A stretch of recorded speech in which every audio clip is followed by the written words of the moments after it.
L'Institut national de la femme est saisi d'une étudiante en 3e année qui a été harcelée par son maître de mémoire. Alors, ce qui est extrêmement encourageant et qui vient un peu comme à contre-courant, mais dans le sens extrêmement positif de ce que nous avons rencontré jusqu'ici, c'est que cette fois-ci, c'est un parent qui s'est levé. C'est le père de l'étudiante qui a dit non, non, ça ne va pas se passer comme ça. Voilà. Donc, comment dirais-je, nous étions un peu plus habitués à des situations où les parents étaient ceux qui disent aux enfants, je ne veux pas faire de vagues, je n'ai que ma fille unique, si quelque chose lui arrive, je ne vais pas pouvoir supporter, etc.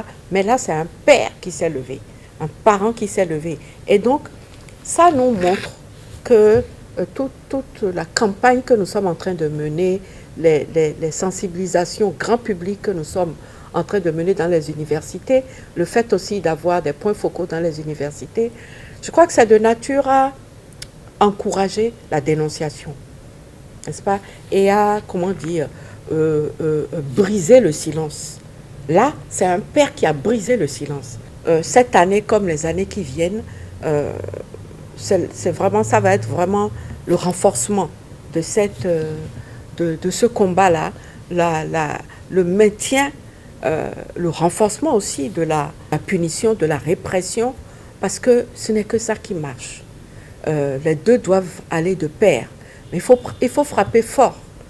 Donc, de façon générale, la peine prévue pour un harcèlement sexuel, c'est de 1 an à 2 ans et une amende de 500 000 à 1 million.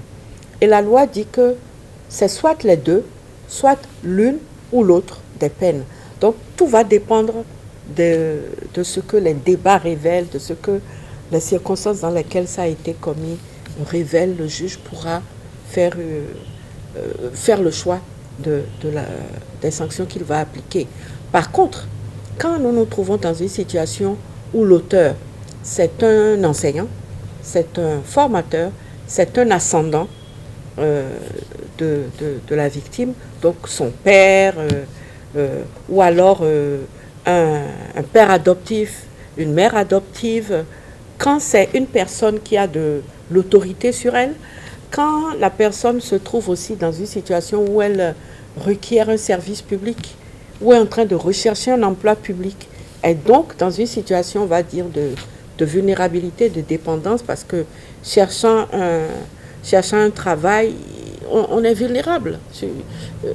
Quand on cherche un travail, il y a des étapes qu'on franchit, et sur le chemin, si vous tombez sur quelqu'un et que vous savez que obtenir ou non l'emploi dépend de cette personne, devant cette personne, vous devenez vulnérable, n'est-ce pas? Donc, dans tous ces cas-là, ce qui va se passer, c'est que la peine va monter. Elle va passer, au lieu de 1 an à 2 ans et de 500 000 à 1 million d'amende, elle va passer à 3 ans à 5 ans d'emprisonnement ferme et 1 million à 5 millions d'amende. Et il faudrait préciser aussi que celui qui est complice, donc celui qui cherche pour autrui, ou celui qui a connaissance qu'un harcèlement sexuel est en train de se commettre, ou va certainement se commettre, parce qu'il est au courant comment on va dire, des éléments constitutifs, donc de la préparation du harcèlement sexuel ou du commencement d'exécution du harcèlement sexuel, cette personne aussi est punissable. N'est-ce pas? Donc voilà, c'est vraiment une infraction qui réunit toutes les caractéristiques de l'infraction, qui fait jouer à la loi son rôle préventif, son rôle punitif et son rôle dissuasif. Et d'ailleurs, en termes parlant de rôle dissuasif, la loi dit que si quelqu'un récidive, c'est le double de la peine qui lui sera appliquée.